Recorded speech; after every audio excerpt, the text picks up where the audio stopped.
Hello everybody. Today I'm going to try and do a full review of my 300 Winchester Magnum Ruger Precision Rifle. I will try to cover all the functional basics of the rifle that I can think of once we get out to the range, and I'll talk a little bit about the scope I selected for the rifle and my rationale for the scope and rationale for how I set the scope up. So that introduction concluded, we'll flip on over to Custer Sportsman Club here in Northeast Washington. Okay, we're out here at Custer Sportsman's Club. I'm on Bay 6. We've got a set of targets here on Bay 6, approximately 50 yards, approximately 75 yards, and down at the longest end here is about 100 yards. So that's Bay 6. Down here at Bay 7, we have a 200-yard range, which we'll get to in a little bit. And of course the purpose of this was to do a quick review of the Ruger Precision Rifle. Okay, about the rifle. I'm going to start up here at the business end of the rifle and we'll work our way back. Number one, the Ruger Precision Rifle Magnum rifles come with this particular type of muzzle brake. You'll see it's got four Allen screws there, which you can use to increase the porting, keep the muzzle from jumping up if you want to. I've never used it.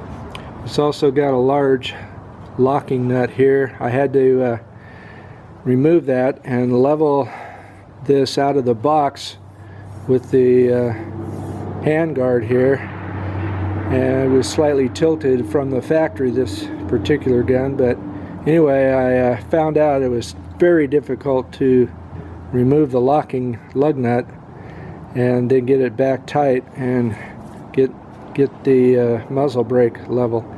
So that was my first little experience with the muzzle brake, and the last one, I hope. The handguard, as you can see, is a pretty nice one. It's the type of handguard you can attach different items to if you need to. It comes out of the box with a small Picatinny rail adapter, which you can set up just about at any distance you want on the bottom of the rail here.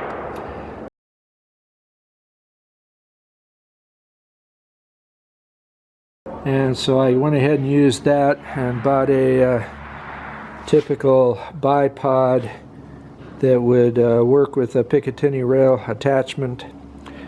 I got this bipod for under 40 bucks. It's not a fancy swivel tilt bipod. It tilts a little bit, but it isn't designed to swivel left or right. You might want to get a little more expensive bipod if you're into swiveling the gun a lot, which I'm not. The next thing back here that came out of the box was a 30 MOA canted Picatinny rail, which is nice if your scope is not a high-powered scope with a long range of adjustability, and you'll be able to still reach out quite a ways with this 30 MOA rail on there. I got a 8x40 power Burris XTR2 scope with the 50mm objective, and it's also got a 32mm body. So I went ahead and bought the Burris signature rings that go with it. This particular scope, I've got it mounted so that it's 2 inches above the barrel, center to center. I also took out 20 MOA cant using the signature rings here insert. So right now the scope itself Instead of being at a minus 30 MOA, it's at a minus 10 MOA. This particular scope has a lot of adjustability in the verticals, so I decided it was hard to get on paper at 50 yards, and I took out some of the MOA on the canting in order to sight in at 50 and then move on out when I first bought the rifle. I like this Burris scope except for one feature. If you should happen to remove the turret and lock it down and zero it, then you have no adjustability in the down direction. So what I've done is I've found out that if you leave 0.020 inches of space between the vertical base here and the vertical cap, and then lock the cap in, you can actually adjust this scope down up to as much as 30 clicks and still be able to adjust it up. They probably don't recommend that at the, from the factory or the support team, but that's what I've done, and through trial and error I found out that that was possible with this particular scope.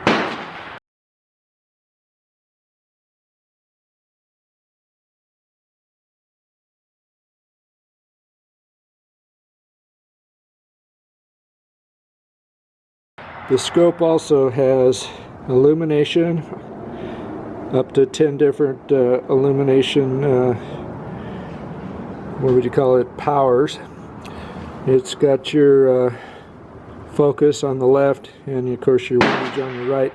This particular scope is 1/8 inch or 1/8 MOA per click at 100 yards.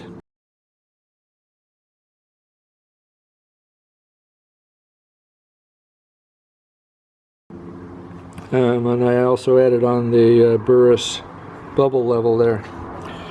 So, nice scope. You can check out some of my other videos for more information on the reticle and other information that you might want to know about that scope.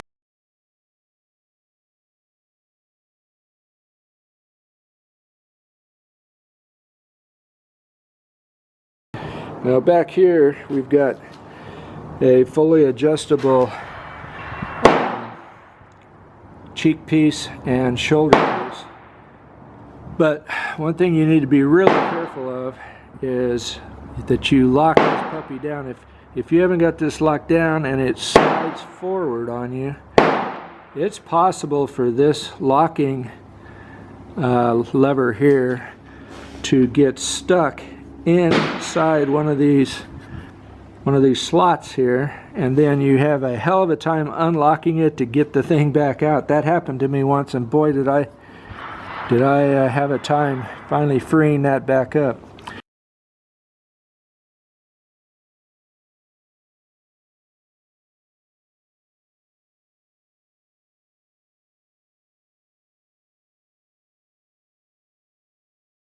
So anyway, you've got one locking lever here for your cheek piece and one locking lever for your shoulder distance. So that works as long as you're really careful that you don't. I would say you're better off to not even have this pointing in that direction if you can. Point it in a direction that should this come forward, it will not, get the lever caught in one of those slots.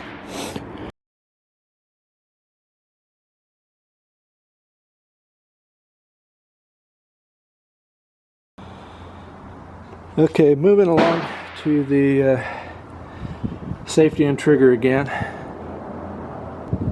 Okay, the safety, as you can see, is forward or down for fire and up or level for safe. And it's got a nice adjustable trigger with a trigger safety release here. So in order for this trigger to operate, you have to have your finger in the trigger quite tightly, and then it'll release the trigger. The trigger is adjustable, I think, but about 2 pounds on up to 6. It comes Comes out of the box with a pretty light trigger, so I have not touched adjustment on the trigger. I liked it the way it was, and I get some pretty good groups without a whole lot of pull on that trigger.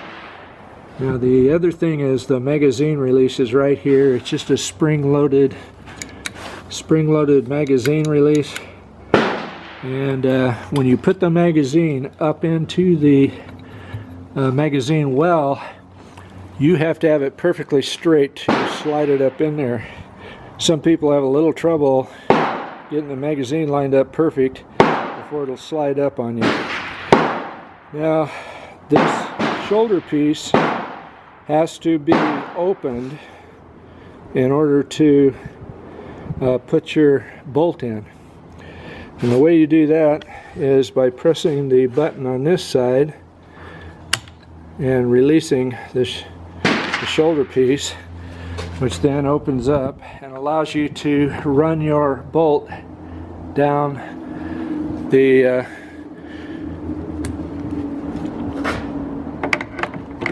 receiver here. Now also this particular bolt has a hidden chamber here where you can screw off the cap, and inside is your trigger adjustment tool. And maybe a couple other tools I forget. You'll have to look that one up. But anyway, the bolt only goes about that far until it stops. So to get the bolt in or out, there's a release lever or release button, you might say. It's kind of a slotted button. So you have to push that in order to be able to move your bolt in and out.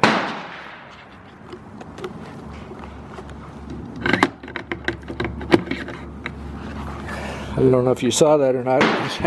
What I need is a cameraman to do these reviews more professionally. But anyway, once you've released that, then the bolt will go in and out. You can get the bolt all the way forward and locked. Then you can go ahead and shut and lock your shoulder. It comes with two 5-round magazines. And I have zeroed this rifle in using these Hornady Superformance GMX 165 grain 300 Win mags. I like this round.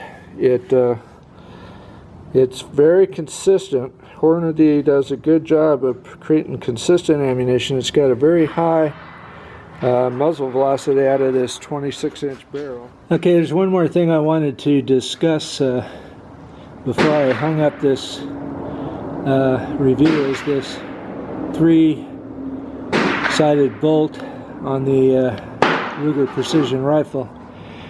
You'll notice it's got a ejector pin here, and it's got an extractor over on the left.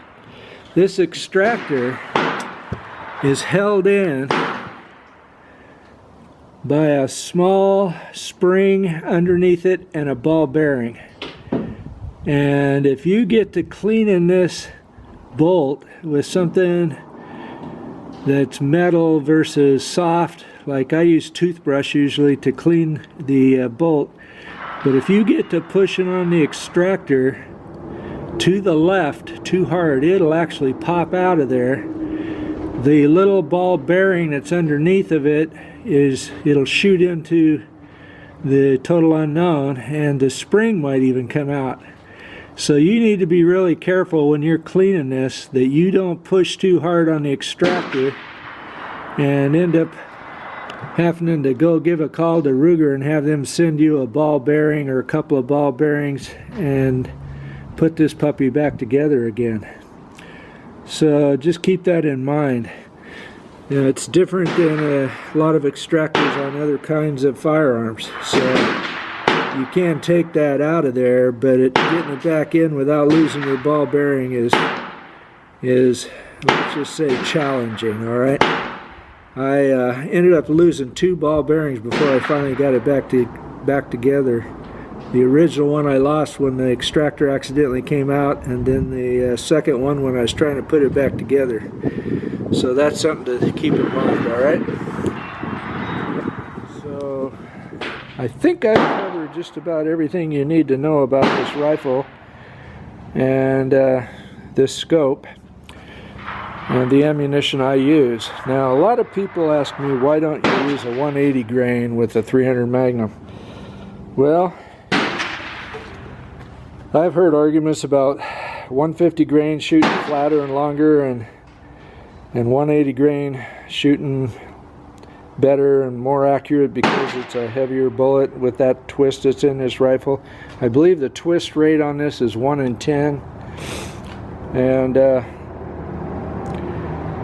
in any event, I've always liked to compromise between argument A, 150 grain, and argument B, 180 grain.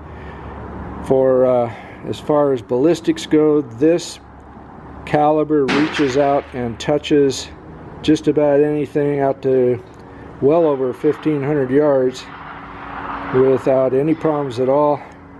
I shot a deer this past year with a 165 grain 300 Weatherby Magnum, and it went right through a right front leg, shoulder, through a heart, a rib, and out. It expanded and it knocked the deer down and out in under a second. So I really don't see any reason to use a heavier bullet which has a faster drop-off range out at the longer ranges, and probably just does that much more damage to the meat you're trying to take home. But that's up to you. Arguing about it one way or the other is kind of a moot issue. The main thing is zero your rifle in with the ammunition you're going to use and stick to the ammunition you're going to use. And in my opinion, go out and enjoy your shooting and enjoy your hunting and be done with it. Basically, the review is done, so you can hang it up at this point if you want, or you can go ahead and keep watching the rest of this video, and we'll see how it does at different ranges. Okay, we're starting off at exactly 50 yards here for the first couple shots. The dope card says come up 3 clicks on the scope once it's zeroed at 200 yards. The bullet apparently is going to be low at 50 yards. It crosses over someplace between 50 and 100 and goes high at 100, and then it drops back down at 200.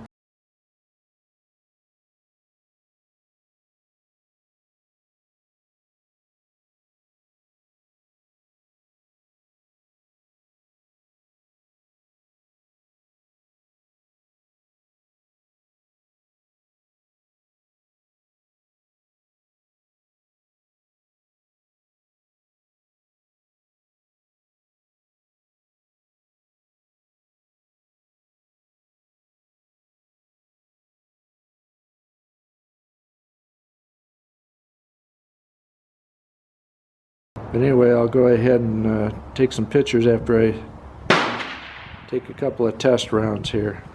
Well, that was interesting in a couple of ways. First off, even though I brought it up 3, it still hit low here at 50 yards.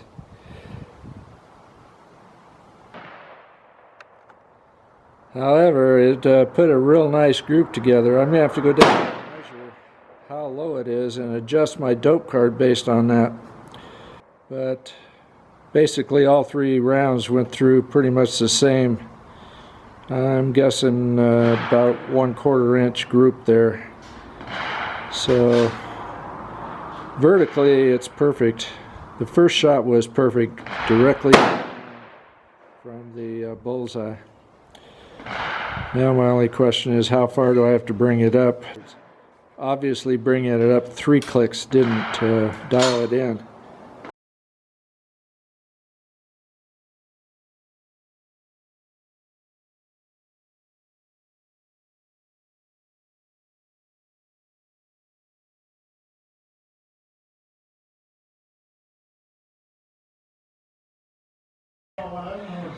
I ended up dialing the scope in the wrong direction, so I ended up putting a group way low and another group even lower than that. Finally realized I'm such a knucklehead, I was dialing the scope in the wrong direction. I was dialing it down when I thought I was dialing it up. The dope card says I need to come up 3 clicks when I'm zeroed at 200 yards. But right now I have adjusted the scope basically 7 clicks up after that last bullseye shot. I added 1 more click after that last shot. So I'm going to move up here to my second target, and we'll see if I can do a group here with 7 clicks up, and whether or not it all fits in the orange or not.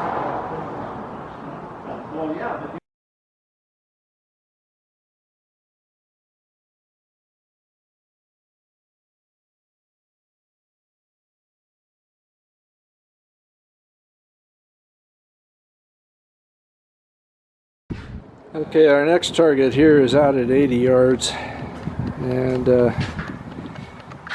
hopefully I'll just get close. According to the dope card on this ammo, 80 yards I'm supposed to go -5 clicks. And it turns out 40 yards is like +9 or 10 clicks. So it was shooting at the 50-yard range as though I was shooting at the 40-yard range effectively. We'll see what happens when I take some shots here at 80, whether it comes in more true to the dope card or whether I still have to make some adjustments on the dope card. Okay, so I went with -5 on the first shot according to the dope card, and it shot low. I brought it back up 5, took my second shot. So effectively it crosses at the 80-yard mark without adjusting at all after I've zeroed it at 200. Now I'm finding out that at these closer ranges my dope card isn't telling me the truth. I'm going to move on out to 100 yards instead of spending more money on these shorter ranges. Now at 100 yards the dope card says go -6. At 80 yards it said go -5. On the 80-yard shot, when I went -5, I ended up about 1.2 inches low. So I dialed it back to the 0, the 200-yard 0 on the vertical dial, and shot the second shot dead center in a bullseye, 0.04 inches below the bullseye, which is just human error.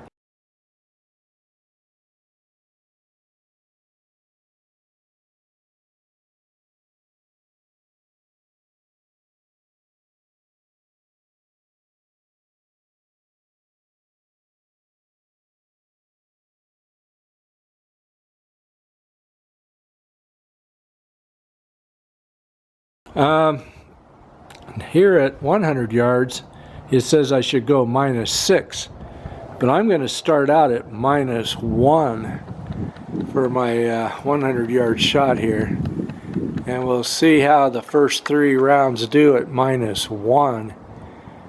I might have to make a couple of adjustments before I do a 3-shot group on the left-hand target to go for effect. But anyway, that's the game plan. We'll see what happens. Okay, first shot hit 1/2 inch right, pretty much perfect as far as altitude, as far as vertical goes. So that tells me the dope card is way off as far as this ammunition. I'm going to go ahead and do a couple more. We do have a slight right crosswind, but I think mostly I pulled on the trigger there. If I get a tight group over to the right, I'll have to adjust the windage on my scope to compensate for the fact that I noticed it shot right on another shot at 50 yards, so could be that I need to go a click or 2 left on my windage, but I'm going to hold off on that right now. Too many variables to deal with.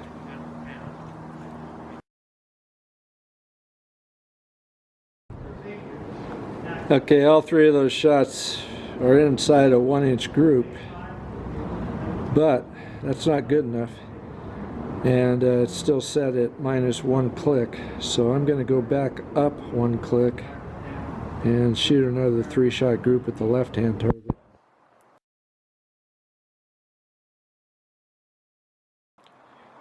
Shot 1 there was upper right, shot 2 was lower right, and shot 3 was lower left.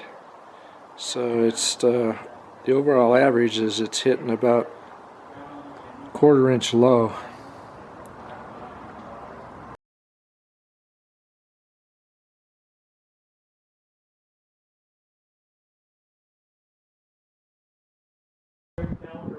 Okay, after going back to 200 yards 0 at 100 yards, that's what I got for shot number 1 anyway. We'll see what happens on the next couple of rounds.